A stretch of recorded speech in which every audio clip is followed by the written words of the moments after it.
સમગ્ર ગુજરાત રાજ્યમાં તારીખ 26 થી 27 ઓગસ્ટ દરમિયાન પડી રહેલ ભયંકર વરસાદને કારણે ઠેર ઠેર પાણી ભરી ગયેલ જોવા મળે છે। ગુજરાત રાજ્યના મોટાભાગના જિલ્લાઓના શહેરો અને ગામડાઓમાં ખૂબ જ ભયંકર વરસાદને કારણે લોકો ત્રાહીમામ પોકારી રહ્યા છે।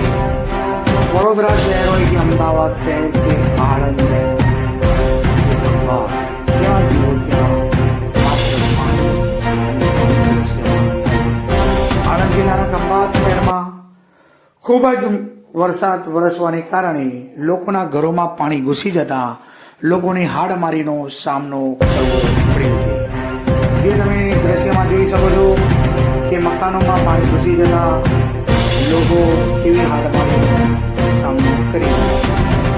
આ ઉપરાંત સમગ્ર રાજ્યમાં પડેલ વરસાદને કારણે ખેતીમાં પણ ખૂબ જ વ્યાપકપણે નુકસાન થયું છે। ગુજરાત રાજ્યના મોટાભાગના શહેરો અને ગામડાઓ નદી